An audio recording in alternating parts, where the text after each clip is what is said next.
Hi hello friends, welcome to the G K S ಮಾಡೋ circle YouTube channel. ಈಗ ನಾವು December 31, 2025ನೇ ಸಾಲಿನ ಪ್ರಮುಖ ಪ್ರಚಲಿತ ಘಟನೆಗಳನ್ನು ಕುರಿತು ಚರ್ಚೆ ಮಾಡೋಣ. ನಿಮಗೆಲ್ಲ ಗೊತ್ತಿರಲಿ, ಪ್ರತಿದಿನ ನಾನು ಕನ್ನಡದ ಪ್ರಜಾವಾಣಿ ಸೇರಿದಂತೆ ಕನ್ನಡದ ಇತರ ಎಲ್ಲ ನ್ಯೂಸ್ ಪೇಪರ್ಗಳು, ಇಂಗ್ಲೀಷ್ನ ದಿ ಹಿಂದೂ ಮತ್ತು ಇಂಗ್ಲೀಷ್ನ ಇತರ ಎಲ್ಲ ನ್ಯೂಸ್ ಪೇಪರ್ಗಳ ಜೊತೆಗೆ ಕೇಂದ್ರ ಸರ್ಕಾರ ಪ್ರತಿದಿನ ಅಪ್ಡೇಟ್ ಮಾಡುವಂತಹ PIB ನ್ಯೂಸ್ ಪೇಪರ್ನ ಪ್ರಮುಖ ಪ್ರಚಲಿತ ಘಟನೆಗಳನ್ನು ನಿಮ್ಮ ಮುಂದೆ ತರ್ತಾ ಇರ್ತೀನಿ. ಹಾಗಾದರೆ ಇವತ್ತಿನ ಕ್ವಶ್ಚನ್ ನಂಬರ್ 1 ಏನಿದೆ ಅಂತ ಗಮನಿಸಿ. ನೋಡಿ, ಈ ಕೆಳಗಿನ ಯಾರಿಗೆ ಮರಣೋತ್ತರವಾಗಿ ಇತ್ತೀಚೆಗೆ ವಿಜ್ಞಾನ ರತ್ನ ಪ್ರಶಸ್ತಿಯನ್ನು ನೀಡಿ ಗೌರವಿಸಲಾಗಿದೆ? ಸರಿಯಾದ ಉತ್ತರ ಆಪ್ಷನ್ ನಂಬರ್ 2. ನೋಡಿ, ಪ್ರೊಫೆಸರ್ ಜಯಂತ್ ವಿಷ್ಣು ನಾರ್ಲೇಕರ್. ಓಕೆ, ಈ ಒಂದು ಮಾಹಿತಿಯನ್ನು ನ್ಯೂಸ್ ಪೇಪರಲ್ಲಿ ಕೊಟ್ಟಿದ್ದರು. ನೋಡಿ, ಇತ್ತೀಚೆಗೆ ಪ್ರೆಸಿಡೆಂಟ್ ದ್ರೌಪದಿ ಮುರ್ಮು ಕನ್ಫರ್ಮ್ಸ್ ರಾಷ್ಟ್ರೀಯ ವಿಜ್ಞಾನ ಪುರಸ್ಕಾರ 2025. ಓಕೆ, ಹಾಗಾದರೆ ವಿಜ್ಞಾನ ಪುರಸ್ಕಾರಗಳಲ್ಲಿ ಒಟ್ಟು 4 ವಿಧಗಳಲ್ಲಿ ಈ ಪ್ರಶಸ್ತಿಯನ್ನು ನೀಡಲಾಯಿತು. ಅವುಗಳ ಬಗ್ಗೆ ತಿಳ್ಕೊಳ್ಳಿ.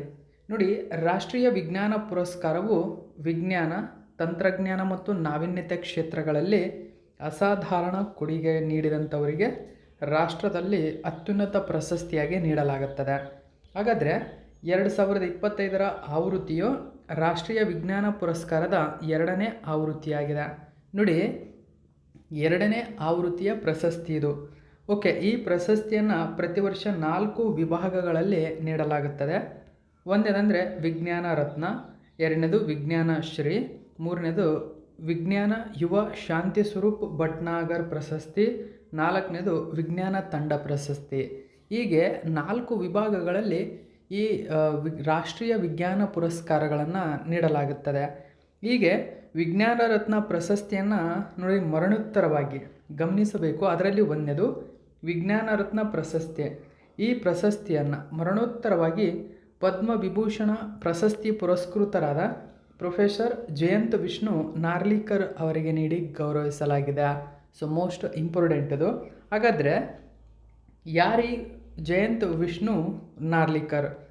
ಇವರು ಒಬ್ಬ ಭಾರತೀಯ ಭೌತಶಾಸ್ತ್ರಜ್ಞರಾಗಿದ್ದು ಮತ್ತು ವಿಶ್ವ ಶಾಸ್ತ್ರಜ್ಞರು ಕೂಡ.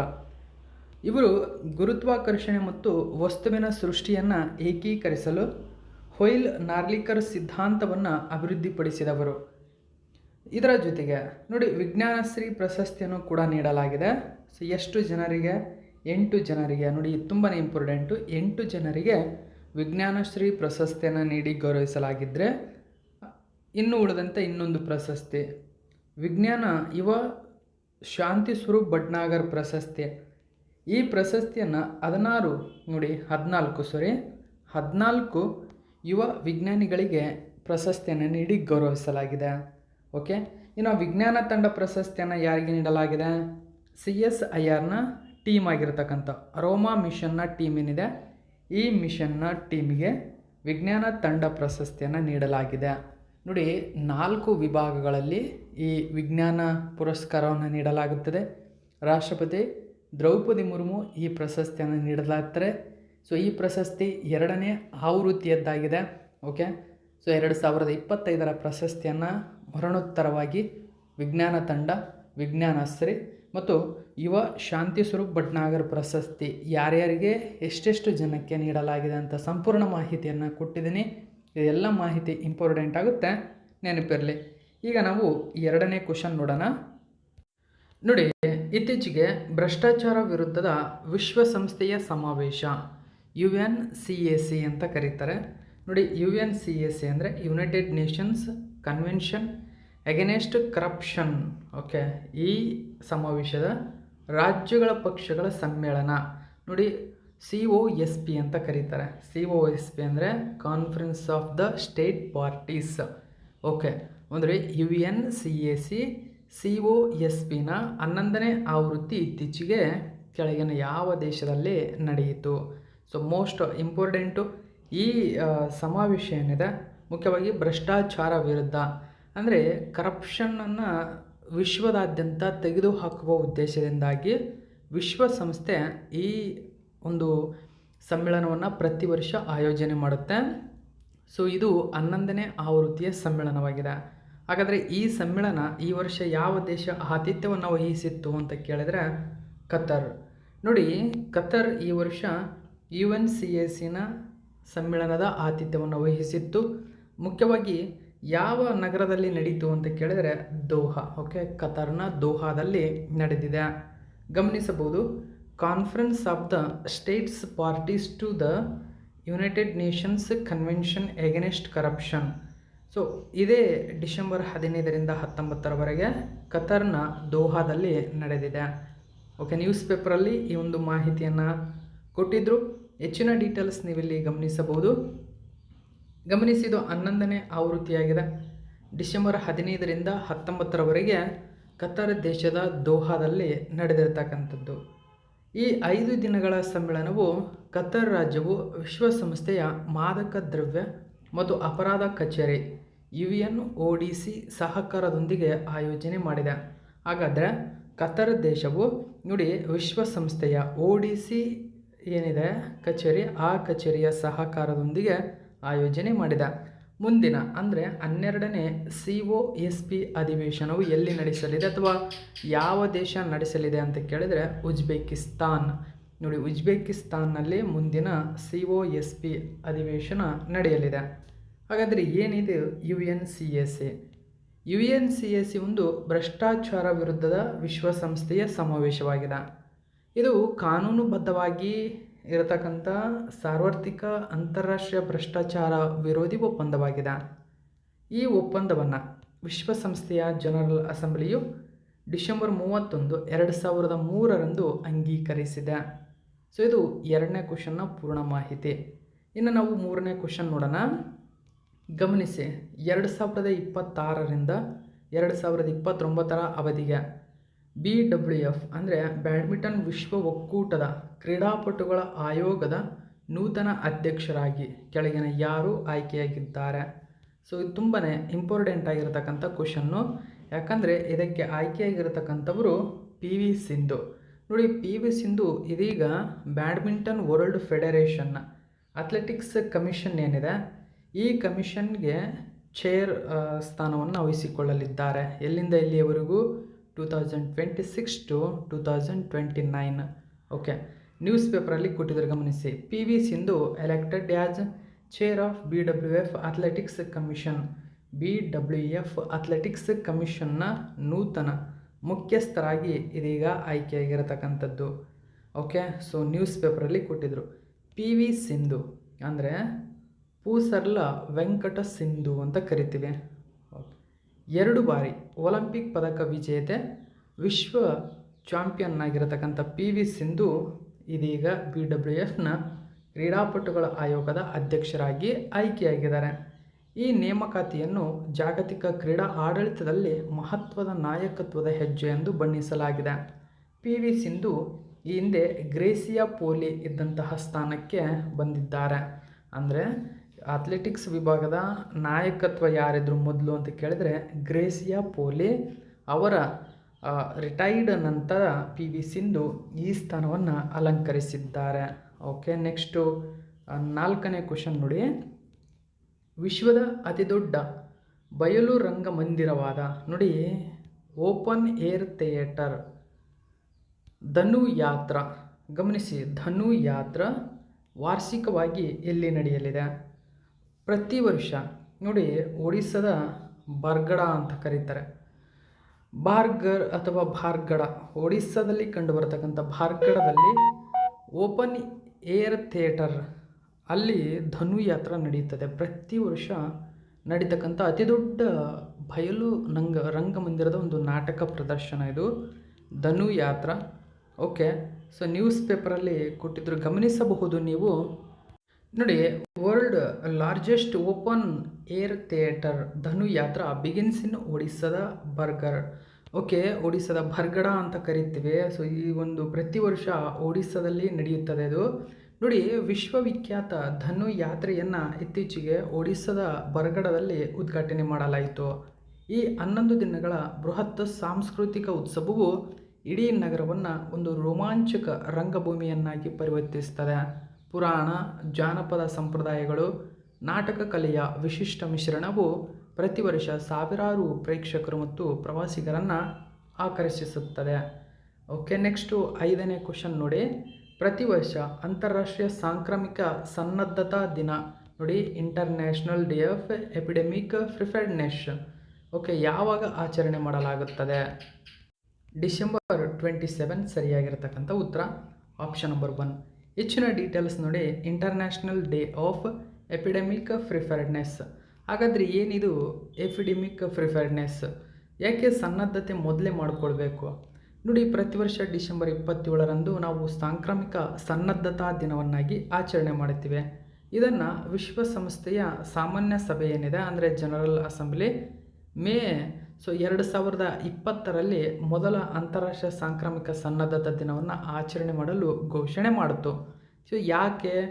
ಜಾಗತಿಕ ಆರೋಗ್ಯ ಭದ್ರತೆ ಮತ್ತು ಸಾಂಕ್ರಾಮಿಕ ರೋಗ ತಡೆಗಟ್ಟುವಿಕೆಗೆ ಸನ್ನದ್ಧತೆಯ ಮಹತ್ವದ ಬಗ್ಗೆ ಜಾಗೃತಿ ಮೂಡಿಸುವುದು ಇದರ ಗುರಿಯಾಗಿದೆ. ನೆಕ್ಸ್ಟು 6ನೇ ಕ್ವೆಶ್ಚನ್ ನೋಡಿ, ಗಮನಿಸಿ. ಭಯೋತ್ಪಾದನೆಯನ್ನು ನಿಗ್ರಹಿಸಲು ಪ್ರಾರಂಭಿಸಲಾದಂತಹ ಭಾರತದ ಮೊಟ್ಟಮೊದಲ ಸಶಸ್ತ್ರ ಡೇಟಾಬೇಸ್ನ ಹೆಸರೇನು? ಗಮನಿಸಿ, ವೆಪನ್ ಡೇಟಾಬೇಸ್ ಭಾರತ ಇದೀಗ ಲಾಂಚ್ ಮಾಡಿದೆ. ಇಂಡಿಯಾಸ್ ಫಸ್ಟ್ ಎವರ್, ಭಾರತದಲ್ಲಿ ಮೊಟ್ಟ ಮೊದಲ ಬಾರಿಗೆ ವೆಪನ್ ಡೇಟಾಬೇಸನ್ನು ಲಾಂಚ್ ಮಾಡಲಾಗಿದೆ. ಹಾಗಾದರೆ ಆ ಸಶಸ್ತ್ರ ಡೇಟಾಬೇಸ್ನ ಹೆಸರೇನು ಅಂತ ಕೇಳ್ತಾರೆ. ಆಪ್ಷನ್ ನಂಬರ್ 1 ಸರಿಯಾಗಿದೆ. ಗಮನಿಸಿ, last looted and recovered fire arm database ಅಂತ ಕರಿತೀವಿ. ಸೊ ಮೋಸ್ಟ್ ಇಂಪಾರ್ಟೆಂಟ್ ಆಗಿರತಕ್ಕಂಥ ಸೂಕ್ಷ್ಮವಾಗಿರತಕ್ಕಂಥ ಕ್ವಶನ್ ಇದು. ಎಲ್ಲ ನ್ಯೂಸ್ ಪೇಪರ್ಗಳಲ್ಲಿ ಮಾಹಿತಿ ಇದಿದೆ ನೋಡಿ. ಸೆಂಟ್ರಲ್ ಗೌರ್ಮೆಂಟ್ ಲಾಂಚ್ ಮಾಡಿದೆ. ಸೊ ಏನು? First ever weapon database to curb terror. ಅಂದರೆ ನೋಡಿ, ಟೆರರ್ ಭಯೋತ್ಪಾದನೆಯನ್ನು ನಿಗ್ರಹಿಸಲು, ಟು ಕರ್ಬ್ ಟೆರರ್ ಅಂದರೆ ಭಯೋತ್ಪಾದನೆಯನ್ನು ನಿಗ್ರಹಿಸಲು ಕೇಂದ್ರ ಸರ್ಕಾರವು ಭಾರತದ ಮೊಟ್ಟ ಮೊದಲ ವೆಪನ್ ಡೇಟಾಬೇಸನ್ನು ಲಾಂಚ್ ಮಾಡಿತು. ಹಾಗಾದರೆ ಇದನ್ನು ಲಾಂಚ್ ಮಾಡಿದವರು ಯಾರು ಅಂತ ಕೇಳಿದರೆ, ಯೂನಿಯನ್ ಹೋಮ್ ಮಿನಿಸ್ಟರ್ ಆಗಿರ್ತಕ್ಕಂಥ ಅಮಿತ್ ಶಾ ಈ ಡೇಟಾಬೇಸನ್ನು ಪ್ರಿಪೇರ್ ಮಾಡಿ ಲಾಂಚ್ ಮಾಡಿದರು. ಹಾಗಾದರೆ ಏನಿದು ಆ್ಯಂಟಿ ಟೆರರ್ ಏಜೆನ್ಸಿ? ಎಲ್ಲ ಡೀಟೇಲ್ಸನ್ನು ನಾವು ತಿಳ್ಕೊಳ್ಳೋಣ. ಓಕೆ, ಭಾರತವು ತನ್ನ ಆಂತರಿಕ ಭದ್ರತಾ ಚೌಕಟ್ಟು ನೋಡಿ, ಆಂತರಿಕ ಭದ್ರತೆ, ಭಾರತದೊಳಗೆ ಭದ್ರತೆಯನ್ನು ಭದ್ರಪಡಿಸಲು ಈ ಮಹತ್ವದ ಹೆಜ್ಜೆಯನ್ನು ಇಟ್ಟಿದೆ. ಅಂದರೆ ಭಯೋತ್ಪಾದನೆ ಆಗಿರ್ಬೋದು, ಸಂಘಟಿತ ಅಪರಾಧ ಆಗಿರ್ಬೋದು, ದಂಗೆಗಳನ್ನು ತಡೆಗಟ್ಟಲು ಸಹಾಯ ಮಾಡುವ ಗುರಿಯನ್ನು ಹೊಂದಿರುವ ದೇಶದ ಮೊಟ್ಟ ಮೊದಲ ರಾಷ್ಟ್ರೀಯ ಸಶಸ್ತ್ರ ದತ್ತ ಸಂಚಯನ ಅಥವಾ ಡೇಟಾಬೇಸ್ ಆಗಿರತಕ್ಕಂಥ lost looted and recovered firearm ಅನ್ನು ಕೇಂದ್ರ ಸರ್ಕಾರ ಪ್ರಾರಂಭಿಸಿದೆ. ನೋಡಿ ಇದರ ಹೆಸರು, ಇದನ್ನು ಗಮನಿಸಬೇಕು ನೀವು. ಈ ಉಪಕ್ರಮ ಅಕ್ರಮವಾಗಿ ಒಳನುಸುಳುವಂತಹ ಸರ್ಕಾರಿ ಸ್ವಾಮ್ಯದ ಶಸ್ತ್ರಾಸ್ತ್ರಗಳನ್ನು ಪರಿಣಾಮಕಾರಿಯಾಗಿ ಪತ್ತೆ ಹಚ್ಚಲು ಮತ್ತು ಅವುಗಳನ್ನು ಮೇಲ್ವಿಚಾರಣೆ ಮಾಡಲು ಸಹಾಯ ಮಾಡುವುದಲ್ಲದೆ, ಕಾನೂನು ಜಾರಿ ಸಂಸ್ಥೆಗಳಲ್ಲಿ ಉತ್ತಮ ಸಮನ್ವಯ ಮತ್ತು ಮಾಹಿತಿಯ ತ್ವರಿತ ವಿನಿಮಯವನ್ನು ಇದು ಖಚಿತಪಡಿಸುತ್ತದೆ. ಭಯೋತ್ಪಾದನಾ ವಿರೋಧಿ ಸಮ್ಮೇಳನ 2025ರ ಉದ್ಘಾಟನಾ ಅಧಿವೇಶನದಲ್ಲಿ ಕೇಂದ್ರ ಗೃಹ ಸಚಿವರಾಗಿರತಕ್ಕಂಥ ಅಮಿತ್ ಶಾ ಅವರು ಈ ಉಪಕ್ರಮವನ್ನು ರಾಷ್ಟ್ರಕ್ಕೆ ಅರ್ಪಿಸಿದರು. ಹಾಗಾದರೆ what is national weapon database? ಏನಿದು ನ್ಯಾಷನಲ್ ವೆಪನ್ ಡೇಟಾಬೇಸ್? ಸೊ ಅಂದರೆ ಕಳೆದು ಹೋದ, ಲೂಟಿ ಮಾಡಿದ, ಮರುಪಡೆಯಲಾದ ಶಸ್ತ್ರಾಸ್ತ್ರಗಳು ಅಂತ ಕರೀತವೆ. ಈ ಡೇಟಾಬೇಸ್ ಏನಿದೆ, ಕಳೆದು ಹೋದಂತಹ, ಲೂಟಿ ಮಾಡಿದಂತಹ, ಕದ್ದ ಅಥವಾ ತರುವಾಯ ಮರುಪಡೆಯಲಾದ ಎಲ್ಲ ಸರ್ಕಾರಿ ಸ್ವಾಮ್ಯದ ಶಸ್ತ್ರಾಸ್ತ್ರಗಳ ವಿವರವಾದ ದಾಖಲೆಯನ್ನು ನಿರ್ವಹಿಸುವ ಕಾರ್ಯವನ್ನು ಮಾಡುತ್ತದೆ. ಅಂದರೆ ಈ ಡೇಟಾಬೇಸ್ನಲ್ಲಿ ಸೇರಿಸಲಾದಂತಹ ಶಸ್ತ್ರಾಸ್ತ್ರಗಳ ಮೂಲಗಳು ಮುಖ್ಯವಾಗಿ ಆ ರಾಜ್ಯದ ಪೊಲೀಸ್ ಪಡೆಗಳು, ಕೇಂದ್ರ ಸಶಸ್ತ್ರ ಪೊಲೀಸ್ ಪಡೆಗಳು, ಇತರ ಸಂವಿಧಾನಿಕ ಭದ್ರತಾ ಪಡೆಗಳ ಎಲ್ಲರೂ ಈ ದಾಖಲೆಗಳನ್ನು ಹೊಂದಿರುತ್ತಾರೆ. ಓಕೆ, ಸೊ ಈ ಥರದ ಒಂದು ಡೇಟಾಬೇಸ್ ಇದು ಕೂಡ ನೆನಪಿರಲಿ. ನೆಕ್ಸ್ಟು 7ನೇ ಕ್ವಶನ್ ಗಮನಿಸಿ. ಇತ್ತೀಚೆಗೆ ಕೆಳಗಿನ ಯಾವ ರಾಜ್ಯವನ್ನು 33 ವರ್ಷಗಳ ನಂತರ ಅಧಿಕೃತವಾಗಿ ಹುಲಿಗಳನ್ನು ಹೊಂದಿರುವ ರಾಜ್ಯವಾಗಿ ಪುನಃ ಸ್ಥಾಪಿಸಲಾಗಿದೆ? ಗುಜರಾತ್. ನೋಡಿ, ಭಾರತದಲ್ಲಿ ಹಲವಾರು ರಾಜ್ಯಗಳಲ್ಲಿ ಹುಲಿಗಳು ಇಲ್ಲ. ಸೊ 30 ವರ್ಷಗಳ ಹಿಂದೆ ಕಾಣಿಸಿಕೊಂಡಿತ್ತು ಗುಜರಾತ್ನಲ್ಲಿ ಒಂದು ಹುಲಿ. ಸೊ ಇದೀಗ ಮತ್ತೆ ಗುಜರಾತ್ನಲ್ಲಿ ಹುಲಿ ಕಾಣಿಸಿಕೊಂಡಿದೆ ಮತ್ತು ಹುಲಿ ಸಫಾರಿಯನ್ನು ಅಥವಾ ಹುಲಿಯನ್ನು ಬಿಡಲಾಗಿದೆ. ಈ ಮೂಲಕ 33 ವರ್ಷಗಳ ನಂತರ ಮತ್ತೆ ಗುಜರಾತ್ ರಾಜ್ಯವು ಹುಲಿಯನ್ನು ಕಂಡುಕೊಂಡಿದೆ. ಈ ಮೂಲಕ ಅಧಿಕೃತವಾಗಿ ಹುಲಿಗಳನ್ನು ಹೊಂದಿರುವ ರಾಜ್ಯಗಳ ಪಟ್ಟಿಗೆ ಗುಜರಾತ್ ಸೇರ್ಪಡೆಯಾಗಿದೆ. ಇದು ತುಂಬಾ ಇಂಪಾರ್ಟೆಂಟ್ ಆಗಿರತಕ್ಕಂಥದ್ದು. ಸೊ ದ ಇಂಡಿಯನ್ ಎಕ್ಸ್‌ಪ್ರೆಸ್ ಪೇಪರ್ನಲ್ಲಿ ಕೊಟ್ಟಿದ್ದರು, ಗಮನಿಸಬಹುದು. Calling it a proud moment for the state forest and environment minister Arjun ನೋಡಿ. ಸೊ ಇವರು ಹೇಳಿದ್ದಾರೆ, Gujarat has become the only one in India to host 3 big cat species. ಹಾಗಾದರೆ ಯಾವ್ಯಾವ ಇದ್ದಾವೆ 3 ಬಿಗ್ ಕ್ಯಾಟ್ಗಳು ಅಂದರೆ? ಲಯನ್ ಇದೆ, ಟೈಗರ್ ಇದೆ, ಲಿಯೋಪಾರ್ಡ್ ಇದೆ. ಹೀಗೆ 3 ರೀತಿಯ ಅತ್ಯಂತ ಬಿಗ್ ಕ್ಯಾಟ್ಗಳನ್ನು ಹೊಂದಿರತಕ್ಕಂಥ ಏಕೈಕ ಭಾರತೀಯ ರಾಜ್ಯವಾಗಿದೆ ಗುಜರಾತ್ ಅಂತಕ್ಕಂಥ ಮಾಹಿತಿಯನ್ನು ತಿಳಿಸಿರ್ತಕ್ಕಂಥದ್ದು. ಸೊ ಆ ಕಾರಣಕ್ಕಾಗಿ ನೋಡಿ, ಇದೀಗ 33 ವರ್ಷಗಳ ನಂತರ ಗುಜರಾತ್ ಅಧಿಕೃತವಾಗಿ ಹುಲಿಗಳನ್ನು ಹೊಂದಿರುವ ರಾಜ್ಯವಾಗಿ ಪುನಃ ಸ್ಥಾಪಿಸಲ್ಪಟ್ಟಿದೆ. ಅಂದರೆ ಅಲ್ಲಿನ ರತನ್ ಮಹಲ್ ಅಭಯಾರಣ್ಯದಲ್ಲಿ ಹುಲಿಗಳ ಉಪಸ್ಥಿತಿ, ಹುಲಿಗಳನ್ನು ಕಂಡು ಅಲ್ಲಿ ಬಿಡಲಾಗಿದೆ. ಈ ನಂತರ ಇದರ ಪುರಾವೆಯ ನಂತರ ರಾಷ್ಟ್ರೀಯ ಹುಲಿ ಸಂರಕ್ಷಣಾ ಪ್ರಾಧಿಕಾರ ಈ ನಿರ್ಧಾರವನ್ನು ಹೊರಡಿಸಿದ್ದು, ಗುಜರಾತನ್ನು ಮುಂದೆ ಮತ್ತೆ ಅಖಿಲ ಭಾರತ ಹುಲಿ ಅಂದಾಜು 2026ರಲ್ಲಿ ಸೇರಿಸುವುದನ್ನು ದೃಢಪಡಿಸಿದೆ. ಈ ಕಾರ್ಯಕ್ರಮ ಭಾರತದ ಅಧಿಕೃತ ಹುಲಿ ನಕ್ಷೆಗೆ ಗುಜರಾತ್ ಮರಳುವುದನ್ನು ಸೂಚಿಸುತ್ತದೆ. ಸೊ ಇಷ್ಟೆಲ್ಲ ಮಾಹಿತಿ ಕೂಡ ನೆನಪಿರಲಿ. ಓಕೆ, ನೆಕ್ಸ್ಟು 8ನೇ ಕ್ವಶನ್ ನೋಡಿ. ಇತ್ತೀಚೆಗೆ ಅಂದರೆ ಮೊಟ್ಟ ಮೊದಲ ಗ್ಲೋಬಲ್ ಚೆಸ್ ಲೀಗ್ 2025 ಪ್ರಶಸ್ತಿಯನ್ನು ಗೆದ್ದವರು ಯಾರು? ಗ್ಲೋಬಲ್ ಚೆಸ್ ಲೀಗ್ 2025 ಟೈಟಲ್ ಯಾರು ಗೆದ್ದುಕೊಂಡ್ರು? ಸರಿಯಾದಂಥ ಉತ್ತರ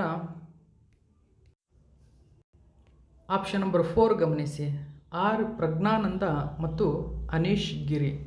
ಸೊ ಇವರು ಗ್ಲೋಬಲ್ ಚೆಸ್ ಲೀಗ್ 2025 ಟೈಟಲನ್ನು ಗೆದ್ದುಕೊಂಡಿದ್ದಾರೆ. R Praggnanandhaa and Anish Giri clinch the Global Chess League 2025 title.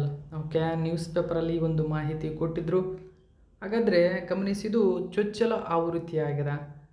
ಗಮನಿಸಿ, ಆರ್ ಪ್ರಜ್ಞಾನಂದ್ ಅನೀಶ್ ಗಿರಿ ಅವರು ಗ್ಲೋಬಲ್ ಚೆಸ್ ಲೀಗ್ 2025ರ ಸೀಸನ್ 3ರಲ್ಲಿ ಅಲ್ಪೈನ್ ಎಸ್ ಜಿ ವಿಭಾಗದಲ್ಲಿ ವೈಪರ್ಸ್ ತಂಡವನ್ನು ಗೆಲುವಿನತ್ತ ಮುನ್ನಡೆಸಿದರು.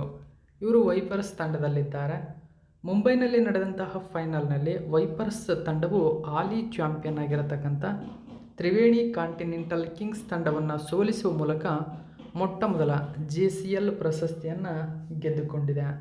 ಸೊ ಇದು ಡಿಸೆಂಬರ್ 31ನೇ ತಾರೀಕಿನ ಪೂರ್ಣ ಪ್ರಮಾಣದ ಕರೆಂಟ್ ಅಫೇರ್ಸ್ ಆಗಿದೆ. ಸೊ ಇವತ್ತಿನ ಮಾಹಿತಿಯನ್ನು ಆದಷ್ಟು ಬೇಗ ನಿಮ್ಮ ಮುಂದೆ ತರ್ತೀನಿ. ಸೊ ಇದು ಇವತ್ತಿನ ಪ್ರಮುಖ ಪ್ರಚಲಿತ ಘಟನೆ. ಇದೇ ತರಹದ ಮಾಹಿತಿಯೊಂದಿಗೆ ಮತ್ತೆ ನಿಮ್ಮನ್ನು ಭೇಟಿ ಆಗ್ತೀನಿ. Thank you so much for watching my video.